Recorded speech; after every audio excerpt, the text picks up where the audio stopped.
രാഹുൽ ഗാന്ധിയെ ഉത്തരവാദിത്വ ബോധമുള്ള ഒരു പ്രതിപക്ഷ നേതാവാക്കി വളർത്തിയെടുക്കാനുള്ള തീവ്ര ശ്രമത്തിലാണ് കോൺഗ്രസ് നേതൃത്വം. ഇതിന്റെ ഭാഗമായാണ് രാഹുലിന്റെ പഴയ ലുക്കൊന്ന് കോൺഗ്രസ് മാറ്റിപ്പിടിച്ചത്. രാഹുലിൽ മാറ്റം വരുത്തിക്കൊണ്ടുള്ള കോൺഗ്രസിന്റെ ആദ്യ നീക്കം കാത്തിരുന്ന് തന്നെ കാണണം.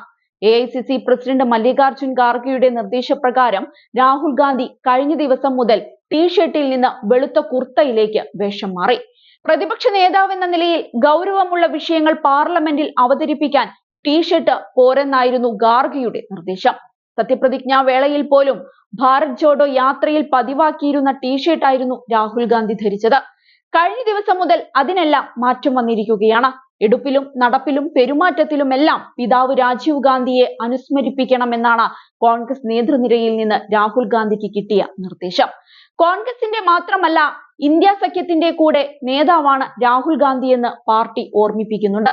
അതനുസരിച്ച് സഖ്യത്തെ മുന്നോട്ട് നയിക്കാൻ കരുത്തുള്ള ഒരു നേതാവാണ് താനെന്ന് തെളിയിക്കാനുള്ള അവസരമാണ് രാഹുൽ ഗാന്ധിയുടെ മുൻപിലുള്ളത്. ലോക്സഭാ തിരഞ്ഞെടുപ്പിൽ ഇന്ത്യ സഖ്യത്തിന്റെ ആകെ നേതാവായി രാഹുൽ ഗാന്ധിയെ ഉയർത്തിക്കാട്ടാൻ കോൺഗ്രസ് ആഗ്രഹിച്ചിരുന്നുവെങ്കിലും സഖ്യകക്ഷികളിൽ നിന്ന് വേണ്ടത്ര പിന്തുണ ലഭിച്ചിരുന്നില്ല.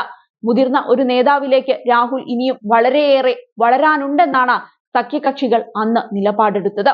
ആലോചനയില്ലാത്ത പ്രതികരണവും ഗൗരവ സ്വഭാവമില്ലാത്ത സംഭാഷണ ശൈലിയും വേഷത്തിൽ പോലും പ്രകടമാകാത്ത പക്വതയും രാഹുൽ ഗാന്ധിക്ക് ദോഷം ചെയ്തു.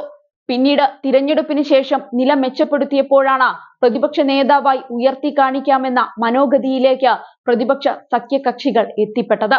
വ്യത്യസ്ത താല്പര്യങ്ങളുള്ള ഇത്രയേറെ ചെറുകക്ഷികളെ കൂട്ടിയിണക്കി പ്രതിപക്ഷ സഖ്യത്തെ മുന്നോട്ട് കൊണ്ടുപോകാനുള്ള ശേഷിയുണ്ടോ എന്നുള്ള പരീക്ഷണമായിരിക്കും ഇനിയുള്ള നാളുകളിൽ. അതിന്റെ ആദ്യപടിയാണ് നീറ്റ് പരീക്ഷയ്ക്ക് വേണ്ടിയുള്ള രാഹുലിന്റെ പൊരുതൽ.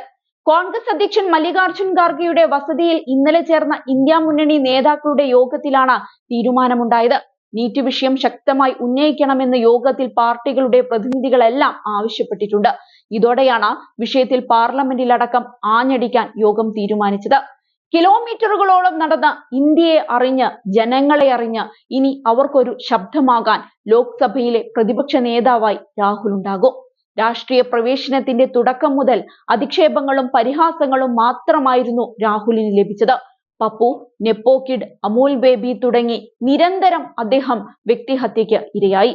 കുടുംബ പാരമ്പര്യമല്ലാതെ കോൺഗ്രസ് പാർട്ടിയെ നയിക്കാൻ യാതൊരു അർഹതയുമില്ലെന്ന് പലരും വിധിയെഴുതി.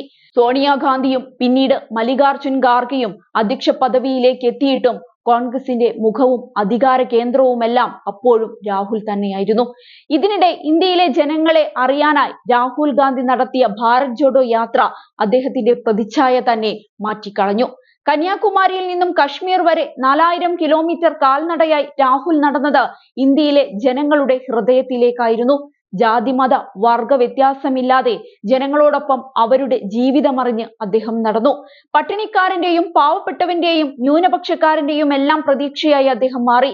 ഈ വർഷത്തെ തിരഞ്ഞെടുപ്പിൽ മതവും വിശ്വാസവുമെല്ലാം രാഷ്ട്രീയത്തിൽ കലർത്തി വിദ്വേഷ പ്രസംഗങ്ങൾ നടത്തി ചിലർ വോട്ട് പിടിക്കാൻ ഇറങ്ങിയപ്പോൾ ജനാധിപത്യവും ഭരണഘടനയും മുൻനിർത്തിയാണ് രാഹുൽ ഗാന്ധി അവർക്കെതിരെ പോരാടിയത്. റായ്ബറേലി MP ആയി സത്യപ്രതിജ്ഞ ചെയ്യുമ്പോഴും ഇന്ത്യൻ ഭരണഘടന അദ്ദേഹം കയ്യിൽ ഉയർത്തിപ്പിടിച്ചിരുന്നു. അധികാരം നേടാനായില്ലെങ്കിലും കോൺഗ്രസിന്റെയും രാഹുൽ ഗാന്ധി എന്ന നേതാവിന്റെയും ശക്തമായ തിരിച്ചുവരവായിരുന്നു ഈ തിരഞ്ഞെടുപ്പ്. മോദിക്ക് യോഗ്യനായ എതിരാളിയാണ് താനെന്ന് രാഹുൽ പോരാടി തെളിയിച്ചു.